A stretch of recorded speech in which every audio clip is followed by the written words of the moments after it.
Good afternoon, everyone. Thank you for joining us for our Healthcare and Health Science CLC Connection today.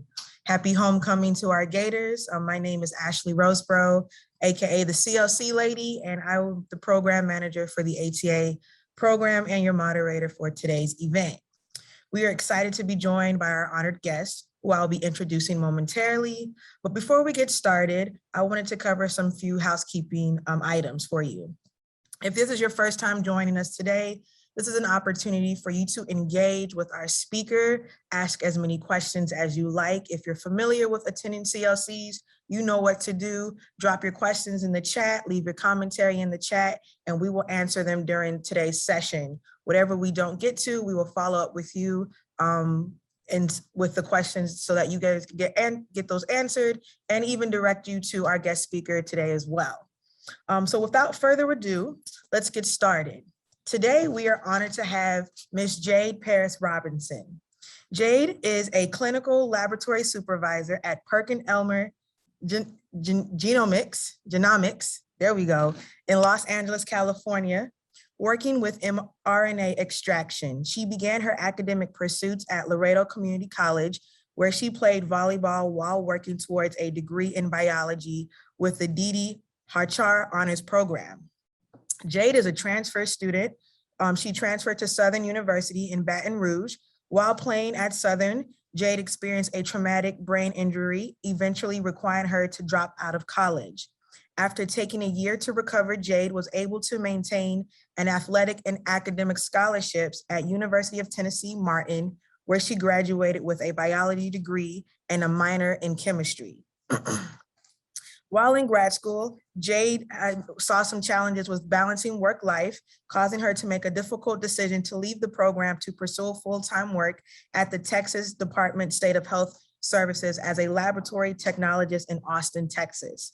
In the span of 2 years working with the state, Jade was promoted to a medical technologist, number 2 and 3 in the endocrine newborn screening department, performing newborn screening tests for cystic fibrosis, congenital adrenal hyperplasia, and congenital hyperplasia. I'm rocking these medical terms. Looking to expand her skill set, Jade accepted a molecular technologist position at Unified Women's Health, where she was a part of opening up the first location in Houston, Texas, performing infectious disease testing. In the present day, Jade is looking to pursue her ACSP molecular biology certification, California licensure as a clinical laboratory scientist in molecular biology, genetics, as well as her master's in public health at USC, California Keck School of Medicine. While Jade's academic and professional journey has been anything but conventional, she stands by the philosophy that the pathway to success can look any way that you want it to if you have a clear vision of your end goals, and how you're going to be molded to fit what your personal needs are. Welcome, Ms. Paris-Robinson. How are you doing today?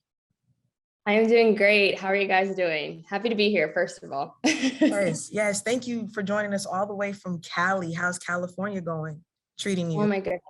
It is great. It is surprisingly cold out here, so I'm missing that Texas weather.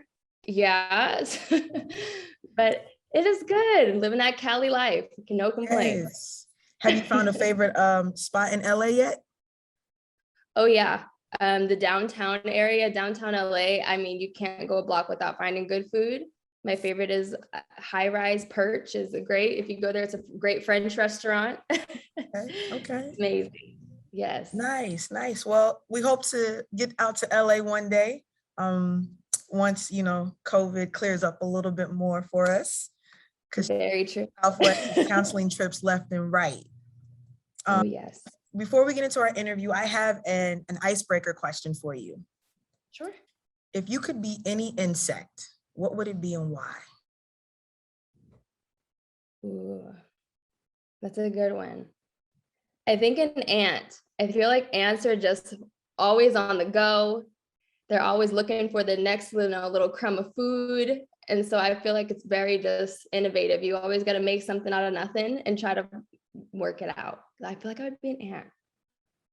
Okay. Would you be like the queen ant or a worker ant? Oh, you know it. Queen Ant all the way. We got to run the show. Okay, okay. You know? Ants are hustlers, and they can carry a lot more than their body allows them to. So Oh, yeah. that I And like then they come together and it's like, all right, that. the teamwork. I'm like, okay, so it's a little, I feel like that's me. Yes, yes. Okay, let's be an ant then. Let's be an ant. Alrighty, Jake. So you are a transfer student. You are a student athlete. You are a double transfer student. So do you mind sharing a little bit more about your educational background and why you chose the medical field? Yeah, so my educational background kind of started, it was very aloof. So when I graduated high school, I actually was trying to pursue a track scholarship at McMurray University out in, what is it, Abilene, Texas. And the program ended up being too expensive for my parents. Once I kind of was sold on going to this school, you know, my dreams were packaged up. I was like, yes, I'm going to be in this track program. And we just couldn't afford it. So I ended up going and working, and I ended up getting a phone call for a volleyball scholarship at a community college. And I think there were a lot of stigmas associated with community college, especially from the demographic in the area that I'm from. A lot of people from our school. My high school went to a lot of Division I colleges. We had a lot of star athletes. And so, like I said, there's a stigma attached with community college, but I learned some of my most valuable lessons. And I feel like the value of community college can sometimes get lost in the stigma. So my experience was great. I was able to get into the honors program, and I was really able to use my opportunities at that school to launch me further into my my secondary transfer school. So I went to Southern University afterwards, just due to some coaching issues that we had. I guess we were without a coach for a season, and I was ready to transfer. I was supposed to go to TSU out in Houston, go Tigers, just kidding. But I was supposed to go to TSU, and Southern ended up being a better offer. And that's when I got injured. And so after I took about a year and a half or so off of school, and then went to Martin Methodist College out in Tennessee, where I finished up my degree. So throughout the transfer process, I think there's something valuable that I've learned at each school. And it's that you really have to find a school and programs that fit your needs personally. And I think that's really overlooked when people decide to go to school. You know, you look for the Division I or, you know, SEC, and those are really great aspects of a school when you're deciding. But ultimately, you want to find something that's going to fit your educational needs. And if that's community college to start off with, and then you transfer to a smaller school, that works for you.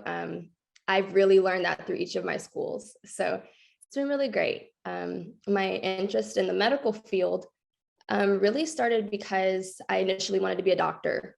And as I interned with certain doctors and learned more about the field, I think that I wanted to help people in different ways than the conventional method of just helping, being a doctor or a physician. And so through mentorship and my internships, I learned about all of the careers the medical field has to offer, which a lot of people don't know, ironically. I think sometimes we think of the medical field and you have two options, a nurse or a doctor, right? And there are so many careers that people don't know about. And so I love the medical field because as I am learning more, I love to educate other people about some of the other careers that are out there and pathways that, again, are not really advertised as much as, you know, medical school. So that we can get people out into the field to help in other areas. Well said. You spoke to, making the decision to start out at a community college to get those skills and to just get accustomed to being a college student. What was the deciding factor for you that you were ready to make that transition to a four-year university? So it was two things. One, I felt as though my credits, I was ready. I had taken enough credits to where I was able to transfer. And I was kind of rushing to be done with my degree. And I think that's another thing. I think people like get in, get out. And that was very much my case. I was ready to be done with school, which was one of the deciding factors to transfer out to a four-year university. And my athletic career also. You have your max years at a junior college, you get your 2 years, and then you transfer out. And I think I was very hasty in wanting to do that. I wish I would have spent some more time at my junior college and really enjoyed that time a little bit more. And the classes, I felt like my professors, it was a lot more personable.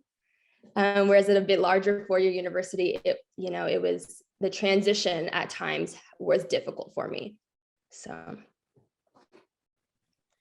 You spoke to the many career paths you can take in the medical field, and you work in RNA extraction. So share with us what a day in the office looks like for you now. So yes, so I'm just going to give a little bit of background to see the working parts of our laboratory. But so we have an accessioning department where we receive our samples, then we and basically register patients with the sample ID. Once we do that, the samples are then heat inactivated, and then we move them over into extraction, which is my area. And basically we're extracting the RNA from the cell in order to amplify it. So then we're pushing the sample over to another area or department called PCR, which is where we're amplifying that RNA. And then it goes to data analysis, where we then receive all the raw data. We convert that into data that we can analyze, non-detected versus detected, by looking at CT values, internal control values, our positive and negative controls. And then from there, we determine whether people have COVID or not, which is really cool. All of that whole process just simplified into about a minute spiel. But a day in the office for me, as a supervisor, my role is very different.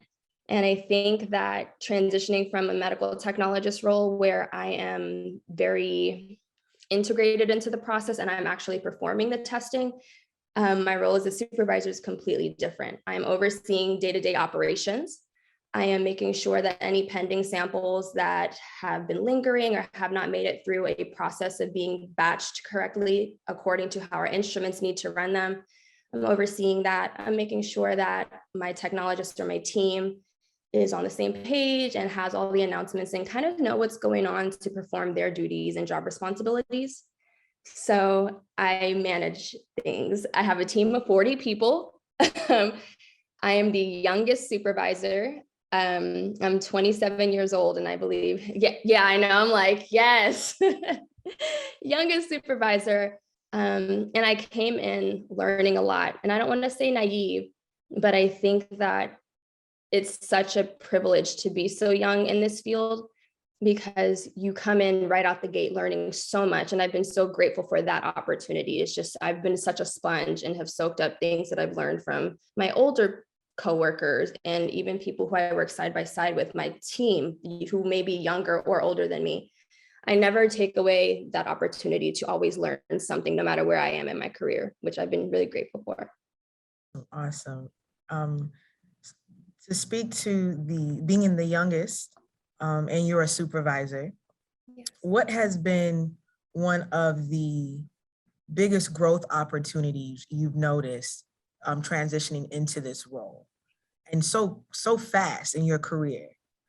Oh yeah, I think the biggest growth opportunity that I've had was really stepping into a role where people have preconceived notions of your abilities and skills. Just to keep it 100%, I had a lot of people who didn't want to hire me. And I found out after I got hired. And so off the bat, you're coming in defensive, like, what do you mean you didn't want to hire me? And I'm here now. And so you come in with this underdog mentality, which is, I feel like I've always been considered the underdog. So it's not an issue for me. I love it because I have that opportunity to prove people wrong. I'm very confident in my skills and ability. And so this has showed me, I've grown in the sense of I've been able to really see my strength in these situations and also see my weaknesses, because it's so important to have that balance so that you're continuously growing and you don't kind of plateau and say, okay, I've learned all that I could, I'm good. And so I really take that opportunity to continue being the underdog, and it's not necessarily a bad thing, but it's always room for you to grow and learn more. At the underdog, yeah, right. in this space, and moving beyond that imposter syndrome, because you've worked so hard to get to where you are. You deserve to be here. Yes, yes. What are It's some, important. I'm sorry, go for it. No, I said it's really important. I feel like a lot of people nowadays really struggle with imposter syndrome. And that's something that I really struggled with too. Even now, you walk into a room with people, you know, twice your age, twice the experience, licensures, PhDs, and all these things after their names, you know. And so it can be extremely intimidating. But for anybody kind of going through that, I really encourage you to not see that as a deterrent from what your ultimate goal is. If you see those people who have all this experience, figure out ways that you can learn and grow from them, but then also create your own idea of what those accomplishments are supposed to mean for you. And so that's even what I've had to kind of do in these situations, not be intimidated by people and not feel like I don't belong in these rooms, because ultimately I'm qualified. I got the job for a reason, and it took me believing in myself and believing in my skills to say, hey, I deserve this. I'm no less deserving than anybody sitting in this room, but I had to believe in myself that I belonged there also. Yes. You spoke to the non-conventional pathway to getting into the medical field. What are some degrees that students can pursue now to transition into a role similar to yours and what you do in healthcare? Okay, so I actually love this question because I have learned so much in such a short amount of time, which is awesome because, like I said, I love sharing the knowledge for people who are really interested in healthcare and the medical field. My suggestion and what I would have done if I would talk to my, 19, 20-year-old self is pursue certifications. If you are going to go to a 2-year college and you know that you are interested in the medical field, if you want to be a nurse, get your AA, I believe it's an AA or ASN from a 2-year college. Gain that experience while you are in school. Because the thing is even with, and so there's also another degree for medical laboratory scientist, and I believe it's an MLS that you can get when you are at a 2-year college. It's a certification you get. From there, you can go and get national certification, which is the ASCP, which you can take to any state you go to. There are no degrees of ASCP. As long as you have that certification, you can work in any state. Each state has their own licensure requirements. Some don't have licensure requirements. So for example, Texas has no licensure requirement for medical laboratory scientists. So if you are looking to get into the field and start working while you're in school, or some people want to get started right out the gate, some people make the decision to not go to a 4-year university after they do their 2 years. I always advise people to not only have the education, but have the experience to back it up. In order to make yourself marketable out the gate, I think I came in with the education and no experience. And I found that it was very difficult for me to get hired at a lot of the big companies because I didn't have any experience in the field that I was looking to be in. And so I always tell people, intern, find out ways that you can get licensure, because that national licensure will be your ticket into any door first. But utilize the certification programs and really find out what schools have certain things so that you are knowledgeable of what the options available to you ultimately. Thank you. Thank you for that. And we are going to circle back to all of those certifications that you mentioned, and we'll be sharing them with you all at a later time once we get the links and everything so we can have it all clean for you. What are some skills juniors and seniors in college can develop now as they are preparing for a career in healthcare and health science? I say, I'm going to circle back to experience. In college, and I'll just speak off of my experience. In my last 2 years of college, I worked at Home Depot. And I'm no shame in my game, I had to pay the bills, but had I had an idea of what I wanted to do, I would have catered my work experience more to my field. That has been the number one selling point as far as negotiating salary. And even the difference between qualifying for positions or not qualifying. Sometimes it's just a matter of having 6 months of experience. And you think about it, that's a semester or so. So really, really cater those last 2 years to one, and also, and I'll make this point too, another good thing that I did, I utilized my professors. And not to sound opportunistic, but there's a lot of knowledge. I know I'm like, okay, no, don't prey on them, but really get to utilize some of the knowledge that your professors have. Ask your professors, hey, what did you do in these situations? I also did a lot of one-on-ones with them my last 2 years of college to say, hey, this is where I'm thinking about going. What feedback do you have for me going into this career path? What are some of the projections? What were your experiences? Even in graduate school, I feel like I would have been a little bit more prepared had I asked the right questions to know if this was a path that I wanted to go down. And so, yeah, utilize the people that you have and the resources that you have available to you, because there's a wealth of knowledge, but I feel like sometimes if you don't ask, it's like, they won't tell you. So don't be afraid to ask questions. And if, people are willing to help you out, but identify the points that you want to, or the things that you want to know or need to know, and find somebody that can point you in the right direction, because the answers are there ultimately. Absolutely. I like how you mentioned getting that experience in the career field that you want to enter into, because I know for many college students now, we may have a job, but it's not aligned with our career desires. Yeah. And that start somewhere so that when we get to the table to apply for these jobs, we can articulate our experience and feel more confident in what we're bringing to the table so that we can negotiate the salary that we do desire. Oh, yeah. And I think another thing too, and not to cut you off, I I noticed that, and even now that I'm a little bit older, I know how to kind of finesse the system a little bit. Come on, Jay.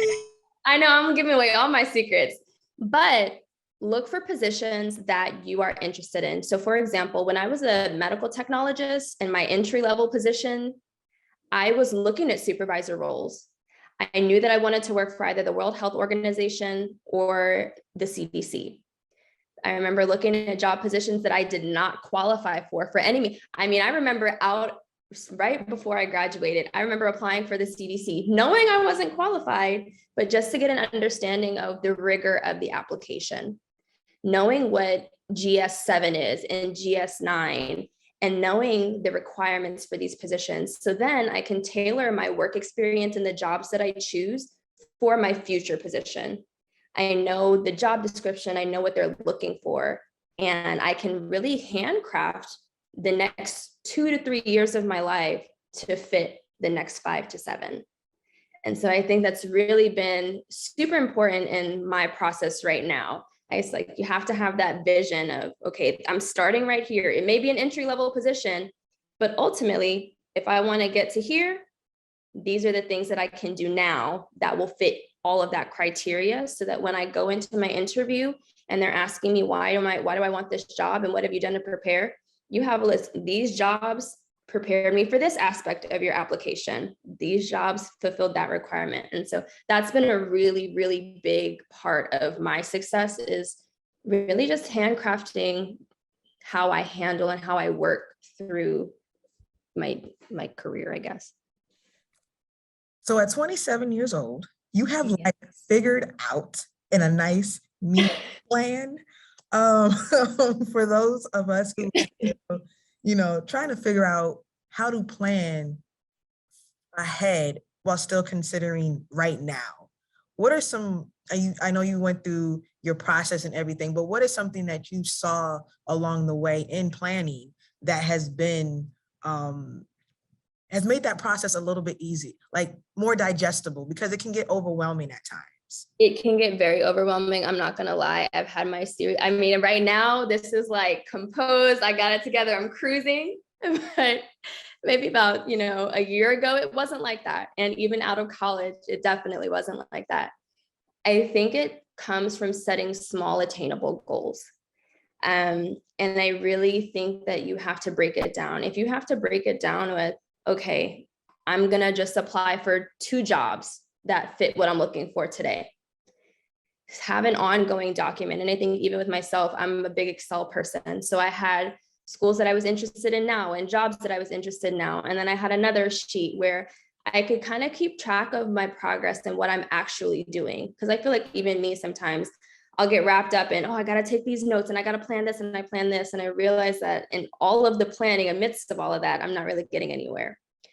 So if you have to break it down, even so for me, I try to do years, even if you break it down and by month, week by week, and set one goal that will help launch you into the next phase of your career. If you have an ultimate goal of being a clinical laboratory science, work on finding out how you can get certified as a laboratory technologist or a lab technician. Those are certifications that you can get very easily. Using those as stepping stones to the next certification and the next job opportunity. You really have to learn how to finesse the system. And I hate to say that because it's like, okay, you're cheating. It's not cheating, but I think that there are ways to get the things that you need done in an efficient way that works for you. Not everybody's cookie cutter and can go through school and get the 4-year degree right out the gate and finish your program and then go to graduate school and get the licensure. It doesn't happen like that. And I think that it's very important to cater or have options that are catered to those who don't take the conventional path, because my path wasn't conventional. So break down your goals into very small, attainable goals, week by week, month per month, but keep track of what you're doing so that you can look back on that progress and say, hey, I've actually done something. It doesn't feel like you're lost in the midst of these plans. And then, you don't feel like you're doing anything or accomplishing anything. Absolutely. Describe 3 things that have been most important to you in choosing a career.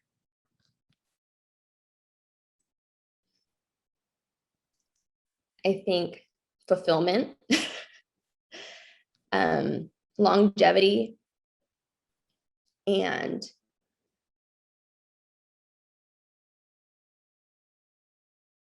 I think, let's see, I'm struggling with the third one.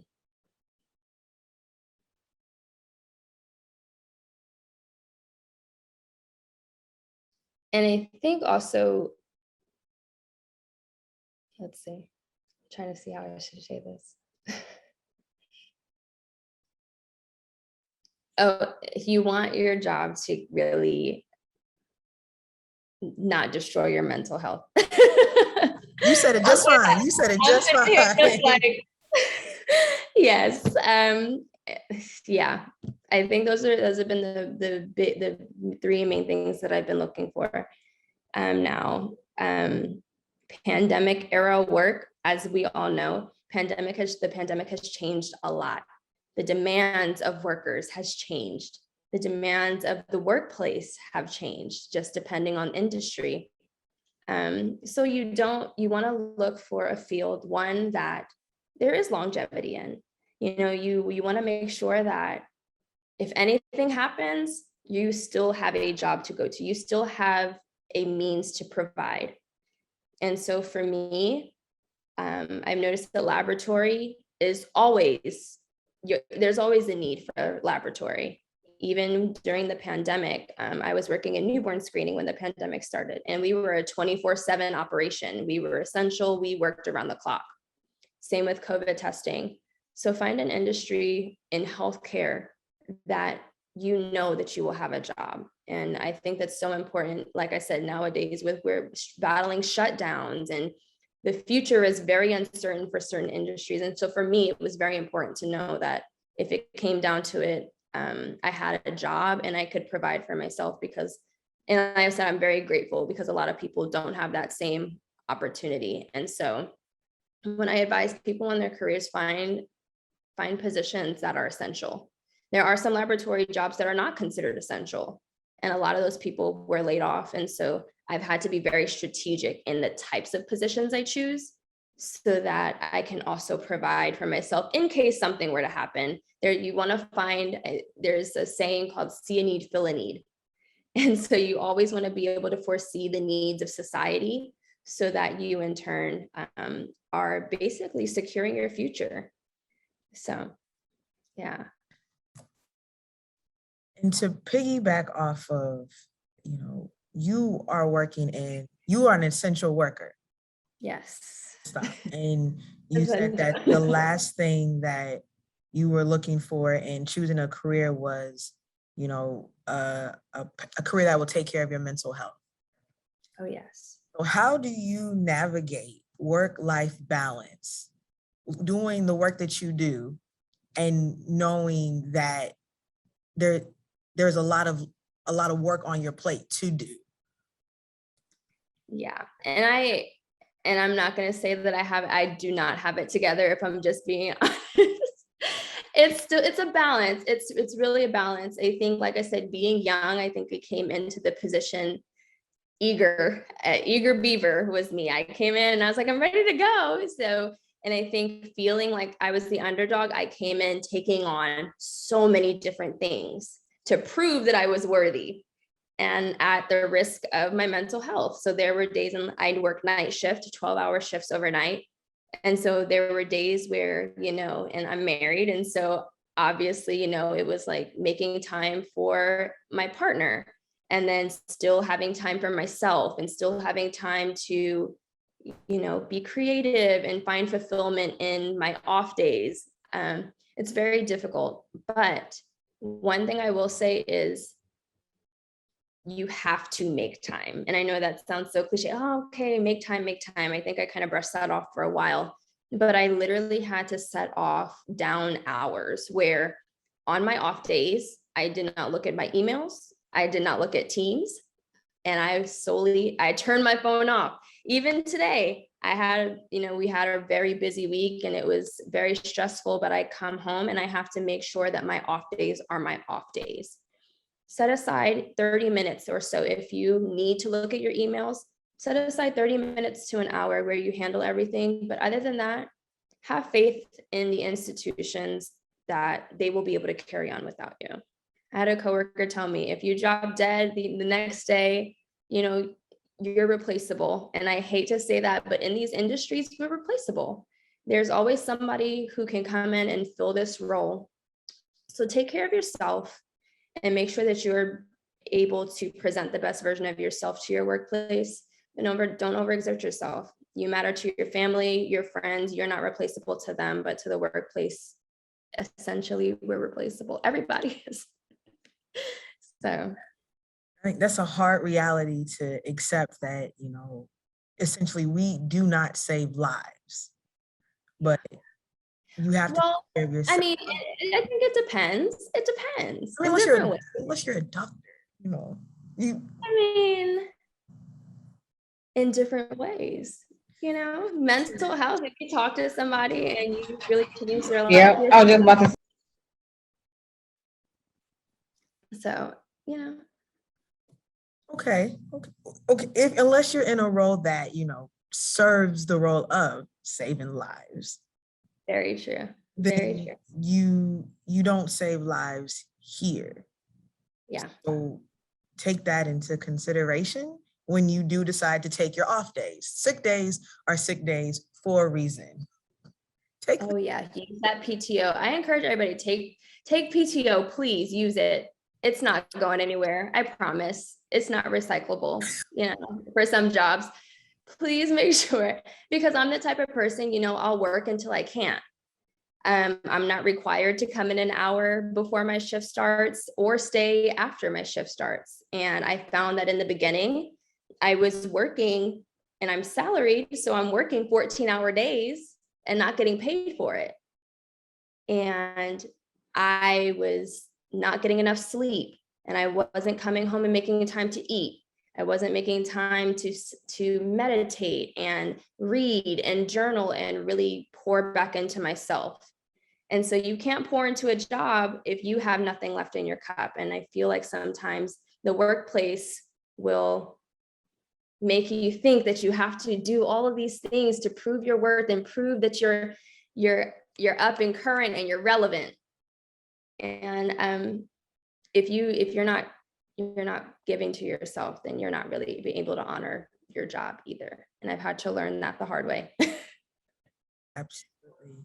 You spoke to, I have two follow-up questions to that. The first one is, what does the hours look like in your job? Because you just spoke to working 14 hours a day. Is that the norm in this field, or is it a 9 to 5? What are the hours like? So it depends on the laboratory.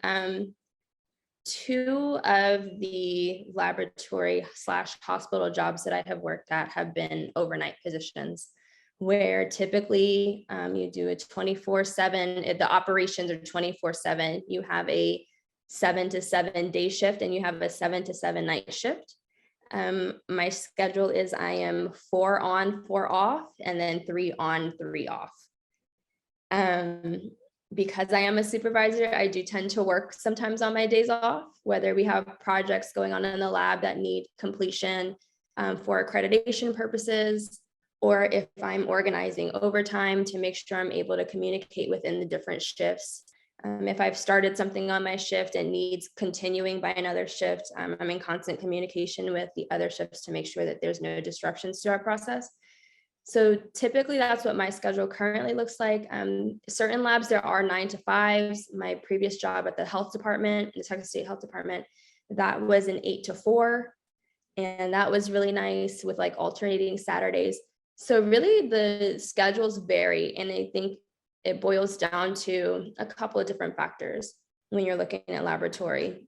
Do you want to work in a private lab or a public health lab? Those are going to be your main differences. So a public health laboratory still follows all federal holidays. So you get a lot more vacation time because you're following the federal holiday schedule. With private laboratories, it's like a hospital. You are running, operations are constant. So I don't get holidays, unfortunately. But you have a really nice PTO package, so it kind of balances out. Okay, cool. And you talked about decompressing and creative hobbies. What are some of the hobbies that you've enjoyed, to pour back into you and everything? Yeah, so I've started gardening. I have like a patio garden. I started a podcast. And yes, I started a podcast. And being in LA, I feel like this is a very LA thing to do, so please do not judge me. But I've been finding like gigs, and so run through for game shows and TV shows where they need to test pilot episodes and they need people to play the game to just see how it will look on TV. I've been doing that just to really, I feel like sometimes we get so lost in the structure of life that we forget to have fun, and we get to loosen up and really go back to that childlike mindset sometimes and have fun and loosen up. And I feel like my job sometimes is so uptight, and I'm young, but I have to kind of maintain this, older, more restrictive or conservative type of, attitude or mentality. And so it's been really great to just shed all of that sometimes and just have fun. And so those are some of the things I do. And I hike and eat, stuff like that. Normal people stuff. You got to plug the podcast for us. Yes, coffee shop collectives, stories of my life, stories, casual conversations about the real things that we go through, super authentic. And like I said, similar to how I feel like I've lived my life. I've been through a lot.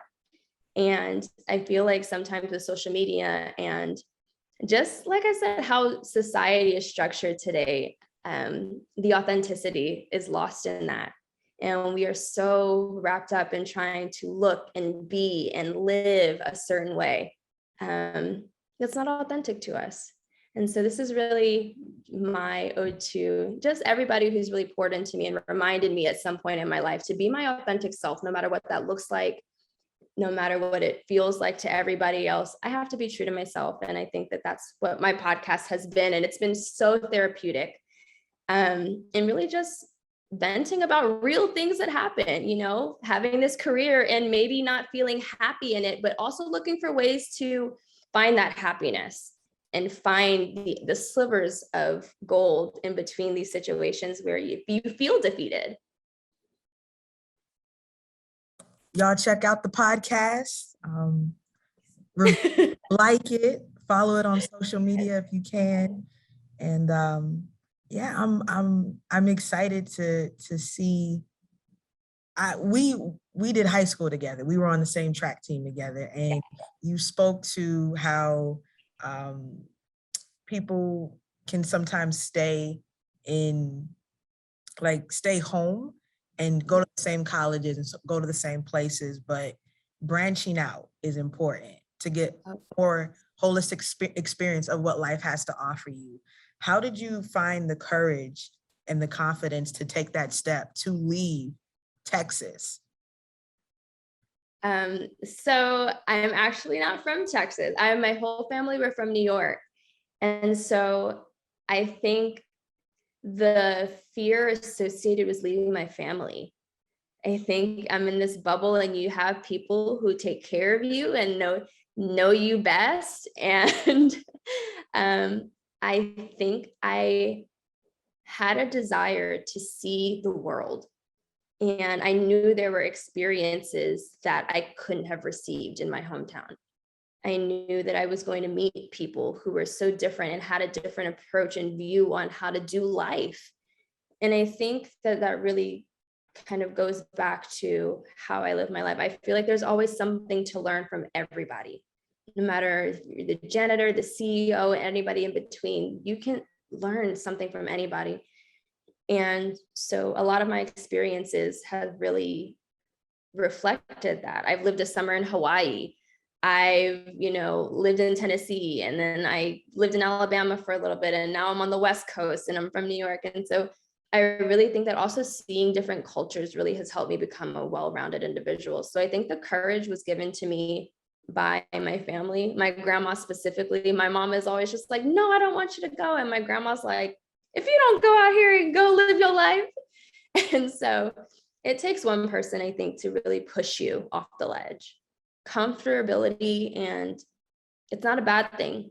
But also, if you want to stay in your hometown, find ways and new experience that will expand your ideas and your views on the world, because that's how we learn as a society and we grow, is by having new experiences that are not necessarily within our comfort zone. So, yeah. Well put, well said. You are getting your master's right now in public health, correct? I am waiting for an acceptance letter. We gonna speak it all right now? You're speaking We're gonna it. speak it right now? Yes. Why public health? So it's very funny. My journey to figuring out public health has been very long. But in my initial graduate program, I was accepted into the University of Alabama, Birmingham Clinical Laboratory Science program. And I felt that there was just a disconnect between and I had applied really off of the urging of my mom. My mom was like, you graduate college, you go straight to grad school. There should not be if you take a gap year, you're just not going to want to do it at all. And if I'm just being 100% transparent, I wasn't ready. I wasn't 100% sure that I wanted to do it, but I did it because my mom wanted me to do it. I took out the loans. I was like, I'm going to do this program. I had no financial assistance from my family whatsoever, because my mom was also in a graduate program back at Lady of the Lake. And so I was pretty much on my own. And so I couldn't afford it. I was walking to school and I couldn't even afford parking at school. I had to walk to school. Got a job at the hospital working overnight to afford school, and I was taking like 18 credit hours and going to work overnight. I don't remember taking any of my finals. I took them, don't remember them at all. I was in such a blur that it was just overexertion defines that period of my life. But as I went through clinical laboratory science, I realized that I really wanted to have the patient interaction. I wanted to see these communities that I was helping. So in laboratory, I feel like there are two different sides. You have the side that's in the laboratory doing the work, which is going to be your true laboratory work and private lab. And then you also have public health, which I feel like is so much more in tune with demographic areas. You can help communities that are underserved. And I really wanted to be able to see these communities of people that I'm helping.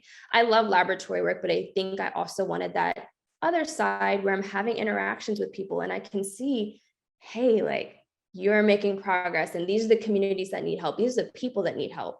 Identifying those needs and being able to come up with science-based solutions to these people, I think has been the deciding factor in or pushing me towards public health versus doing clinical laboratory.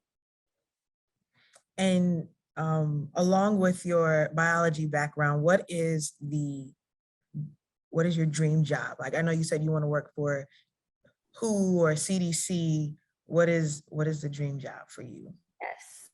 So I want to be a public health scientist at the CDC or World Health Organization. Those are my goals.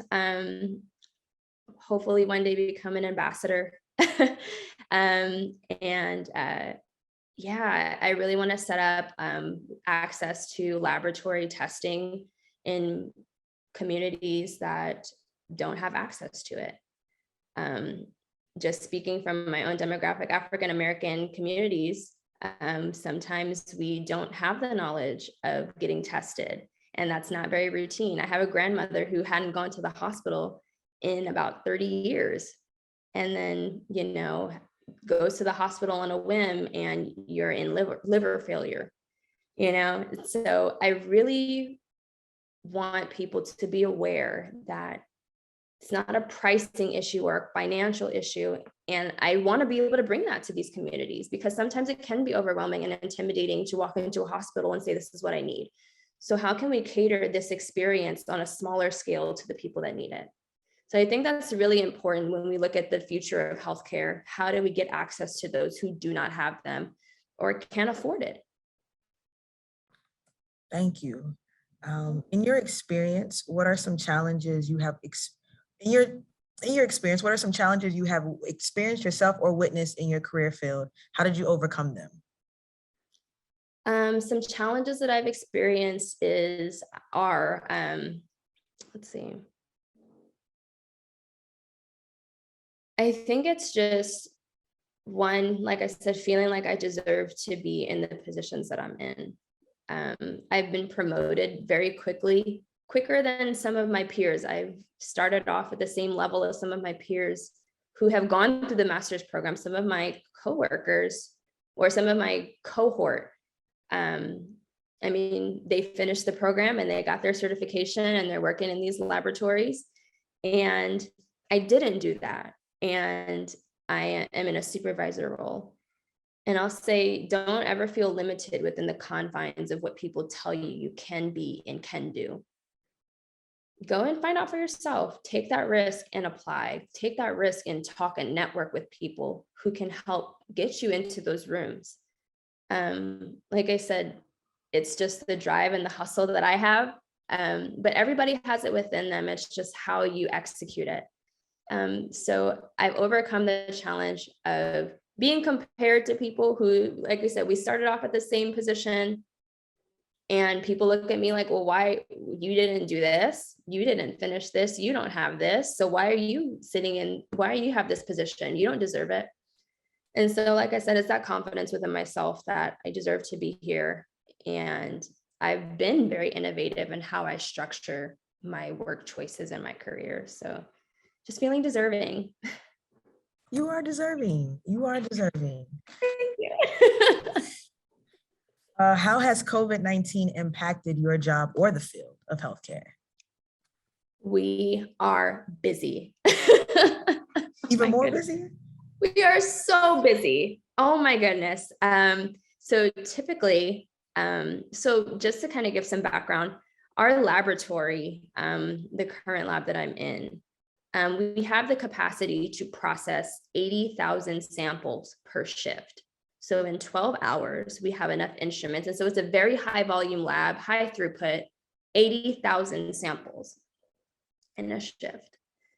And so while that seems like an overwhelming amount, our maximum that we've been able to hit so far with Delta variant has been 40,000. And that was overwhelming, just to kind of give a scale of what we're doing. And so my area is the largest. I have the biggest team, and we are kind of the focal point of making sure that the testing is done correctly. If we do not extract properly, you will get a not detected result. So the basis of our testing is due to extracting that RNA. And so we have been extremely busy. And like I said, I'm grateful for a job, but we are seeing COVID up close and personal, all 80,000, 40,000, 80,000, we are seeing it. And as we continue to see the pandemic evolve, we also have next generation sequencing, where we're looking for different variants of COVID and how they're progressing in society. Are they subsiding? Are they emerging, re-emerging? We're looking, our NGS team is looking for those trends in concordance with the public health departments and some of our federal agencies to see what the trends are of COVID are going to be in the future. So it's busy. 80,000 is a lot. So it is a lot. Is it automated, or is it just, one pipette? Like, so we have an automated liquid handler that does 96 to 188 samples per run. And so if our projected volume is about 80, well, we're getting 40,000. And so just cut that in half. And so we're able to typically do about 20 in a shift, 20,000 in a shift. Yes. And so we have 32 automated liquid handlers that we work with. We are having all of our wet swab testing. So typically, and I don't know how many of you have been tested for COVID. I'm sure everybody at some point has been tested for COVID throughout the pandemic. But typically we have the nasal swab, the anterior nasal swabs, and then you dip it in the MTM, which is going to be the liquid that they give you in the swab that you just suspend your swab in. Now what we are transitioning, this is the state of California, so I can't really speak to Texas, but in the state of California, we're now transitioning to dry swabs, where you will swab your nose and you'll have a live sample, and then we rehydrate those samples to test them. So now, as everything is kind of transitioning to at-home collection devices versus collection centers, we're seeing a transition in our workflow and how it's being done, but not necessarily volume changes. So it's kind of cool. Okay, well, that's a relief, because the nasal swab, it just feels like you got to go way up in the. Oh yeah, I was tested 2 weeks ago, and they're like, go a little further. I'm like, are you sure? Are you sure you didn't? As far as I can go, and then I'm like, really? No, and you just see not on the stars, and you just feel like the COVID is just working Right. all around you. Oh yeah, I see you. So in the laboratory, we see swabs that are bloody. I mean, because you have the whole, there's snot in there. I mean, it is probably, I saw a really nasty snot glob today that was just bloody, funky, nasty. And I had to just kind of like reel it back in. I was just like, oh, hold on, gag reflex, go away. And so we see all types of things, and I think that's one of the things I love about lab is that you never run out of cool things, and there's so many different areas of laboratory that you never run out of anything awesome to see. So what is the protective gear that you wear when interacting with these specimens? So our PPE consists of a laboratory coat that is disposable. Just because COVID, we find that disposable is a little bit better. Because anytime we go in and out of the labs and to different areas, you're not taking the same coat into different areas. Some labs do like a cloth coat, which was like pre-COVID stuff. I had cloth coats, but now we're transitioning into all disposable. We also have the safety goggles, which now they have like really cool safety goggles, like fashionable, like I'm like, okay.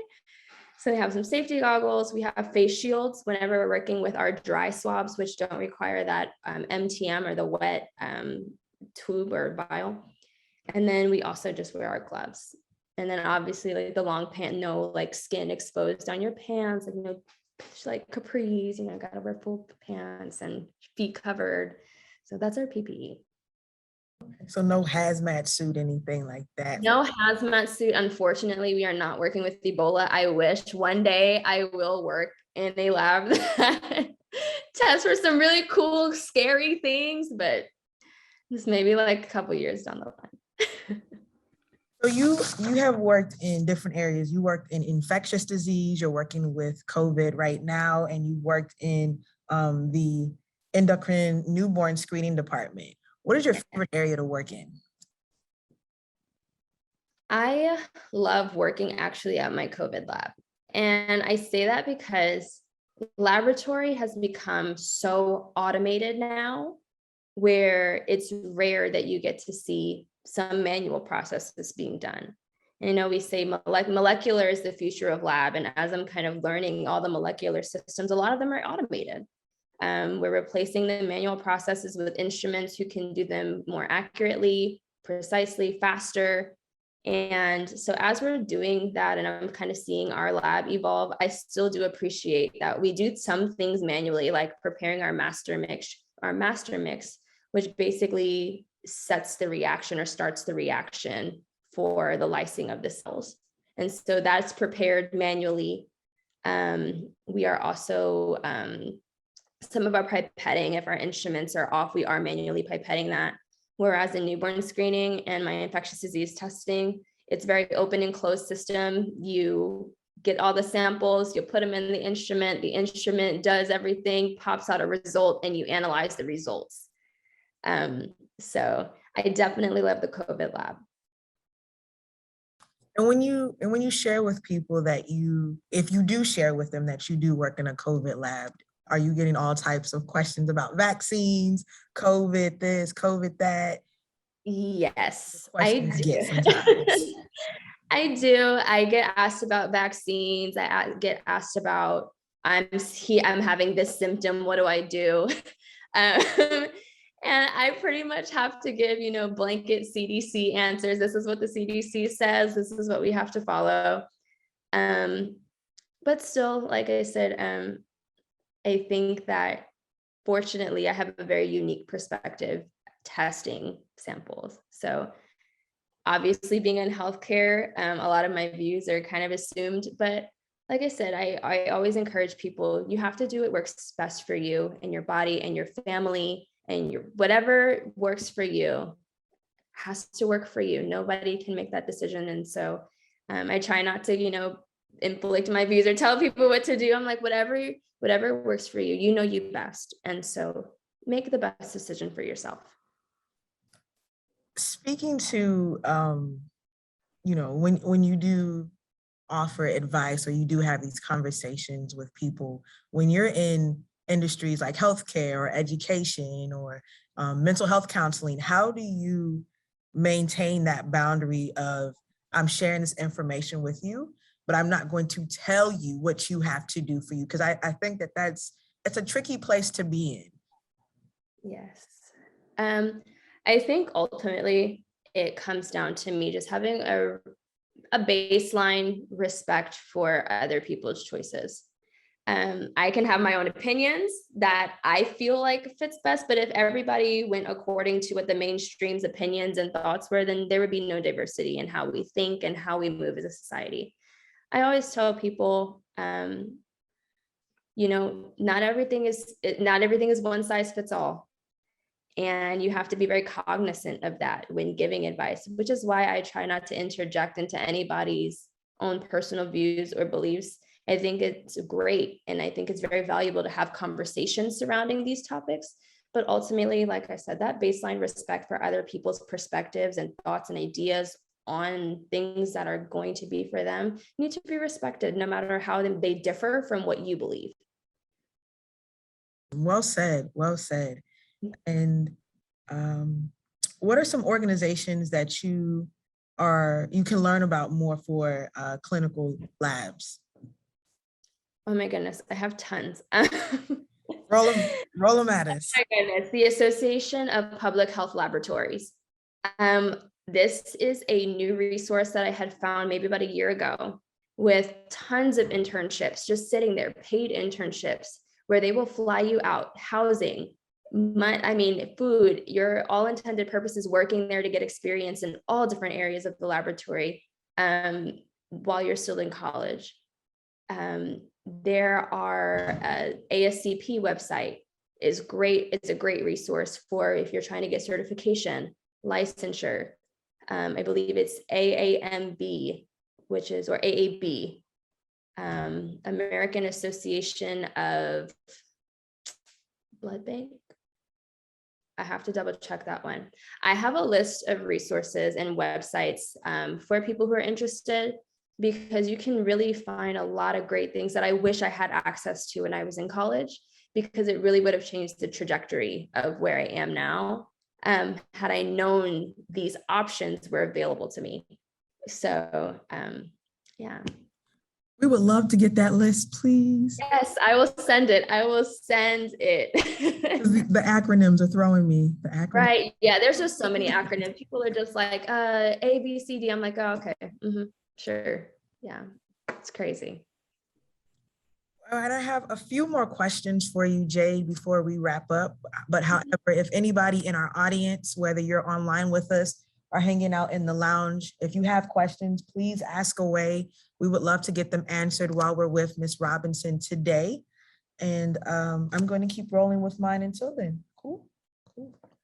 So what has been one of your most proudest accomplishments thus far in your journey? I think, and this is going to sound crazy, but I think that my biggest accomplishment in my journey has been dropping out of my graduate program when I did. I think it takes such a strong individual to acknowledge boundaries and how far you're willing to go. I think sometimes in our society now, there's such a culture of keep going until you can't. And idealistically, that's really great until your health is impacted, your mental health is impacted, and you're physically, mentally, spiritually burnt out.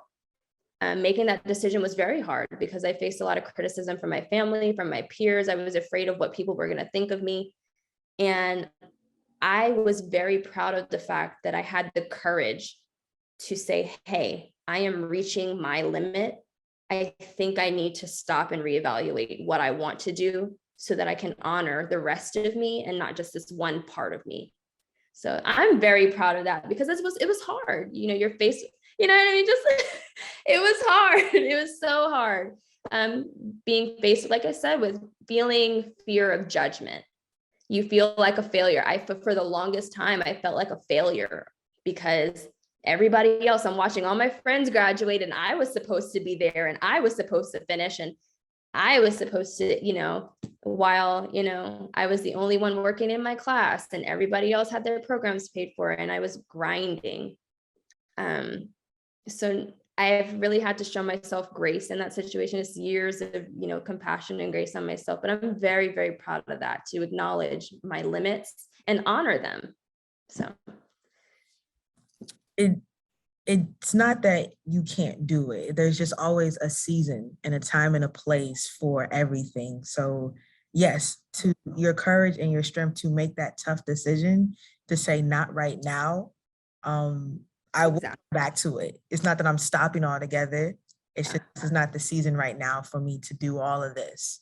Yes. And even just to reevaluate when, like you were saying, reevaluate when and how. I think the idea, you don't falter too far from this is the goal, right? But it's how do I want to get there that I think needed to be reevaluated, because now here I am, you know, 3 years later, trying to get into another master's program with a little bit more of a refined sense of what I'm looking for out of my career. I think out the gate, it was like, I want to be a scientist. And it was just like, okay, what kind? You know? And so now with a little bit more experience, like I said, I've really been able to refine my goals and what I want out of my career so that I'm not just choosing a program to say that I went to grad school and have a master's degree. I'm now able to say, I have a master's degree. This is what I want to do with that master's degree. And this is how I'm going to do it. This master's program aligns with things that I need from this master's program. So I think that's so important when determining whether you decide to go to grad school, what program you want to pursue in grad school.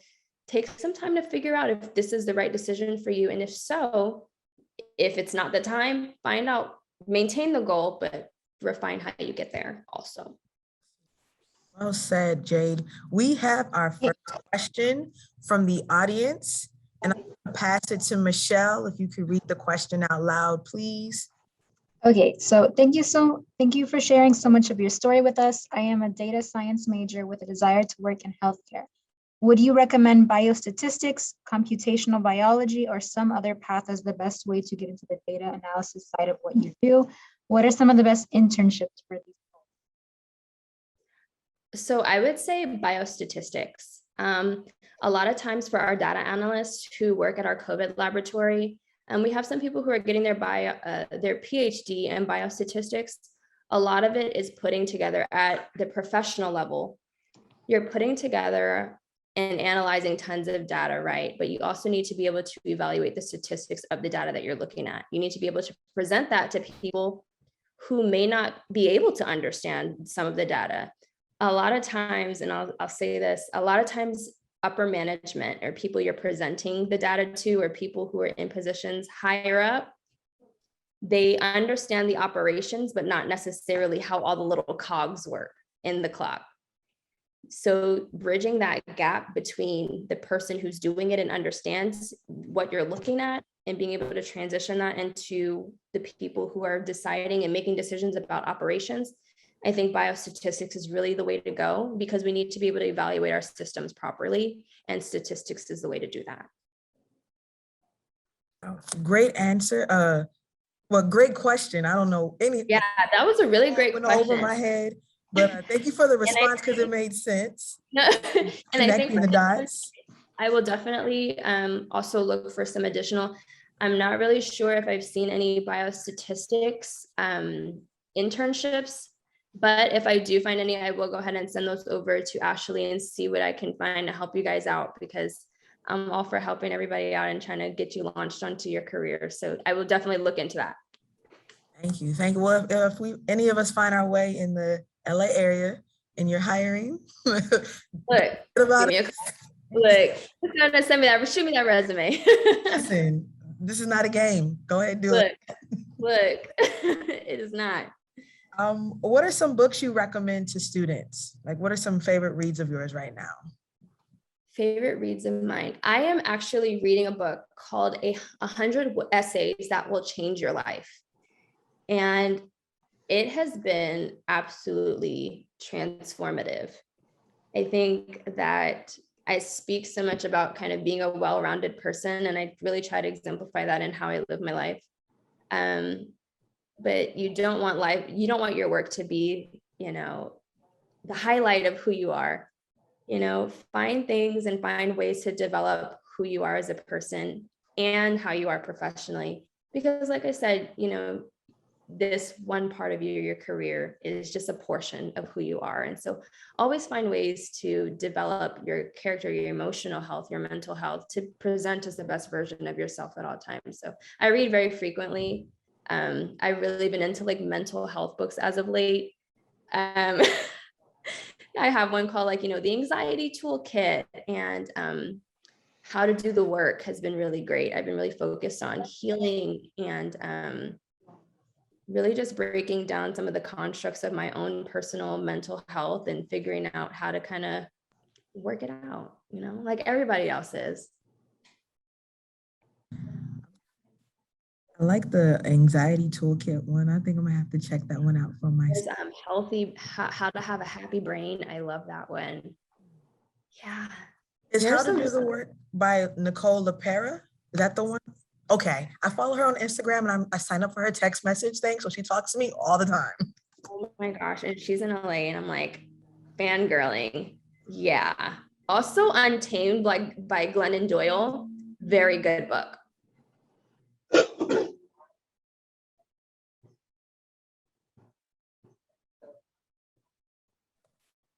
And for those who are frequent readers, some of these books are available to us in the UHD library. That's where I check out most of my books now.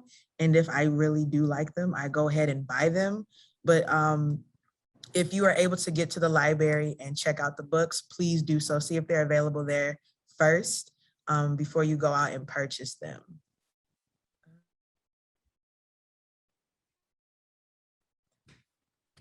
And so I have one more question for you, Jade, before we wrap up. Okay. What do you say are some changes to come in the healthcare and health science field that students can prepare for now? I think that the future is molecular.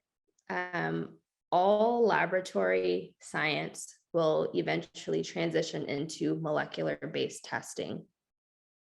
I urge anybody who is anybody, if you want to work in the laboratory, get your certification. Whether you start off at the lowest level or the highest level and do a program, or you gain the experience to get your certification, there are so many different pathways to getting your certification.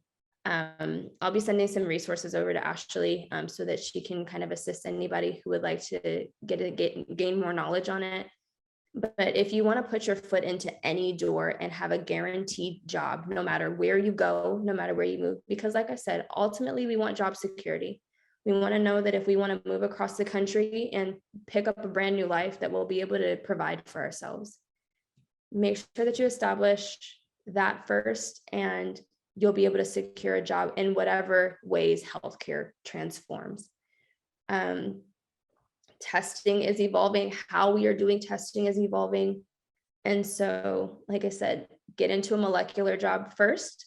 And then I think the rest will kind of fall into place as far as finding jobs subsequent to that. But I always tell people, get in with the innovative technology, learn how to operate these instruments. Sometimes I think that the knowledge that people emphasize on is having the education, and they work together. You need to know about the systems, and you need to have the education to supplement. So I think just learning about those things really kind of give you an idea of what healthcare is transitioning into, so that you can be better prepared for what's to come. Thank you so much, Jade, for taking the time to share your experience with us. Many gems. I've taken my notes. I know that when students replay this back, they'll definitely have to listen to this a couple of times because you shared so much information with us. We really do appreciate you taking the time out of your day to be with us. I hope you're going to sleep next. Oh, I hope so. This or Starbucks. I don't know. I'm not sure yet. But we thank you and we appreciate you again. If you find yourself in the Texas area, please stop by Houston to visit us, visit me. And we would love to have you back in the future. If you don't mind sharing your information with our students in the chat so we can get in contact with you. If we have any questions, just to stay up to date with the work that you're doing, listen to your podcast. We would appreciate it, please. Absolutely. Absolutely. And thank you so much for having me. It's been such a pleasure being able to talk with you guys and just share some of my experiences with everybody. Like I said, I'll drop all my information in the comments, and please feel free to reach out. I am not that busy to where I can't answer any questions, or if you have any or need any guidance in specifically a career or a specific field that you want some more information in. If I don't have the answers, like I tell anybody I talk to, if I don't know, I will definitely find out. So please don't hesitate to reach out. I would love to hear from some of you guys if you have questions. So thank you for having me. This has been really awesome. My pleasure, my pleasure. And to all of our students today, we have another CLC tomorrow with some of our ATA alumni. As of today, we have 56 ATA UHD alumni graduated from, and we are what, 3.5 years old right now. And that number is gonna keep growing. So we would love to have y'all join us tomorrow afternoon from 3:30 to 5, where we will connect with 2 of our alumni, and then we'll be heading down to McIntyre's across the bridge for all of our 21+ folks to just watch the game, hang out, connect with each other, and celebrate homecoming because it's that season. And this is our first homecoming since 2019. And many faces we haven't seen, so we would love to meet you all.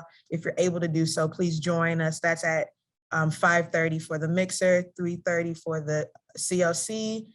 And if not, hopefully y'all join us Saturday for our tailgating.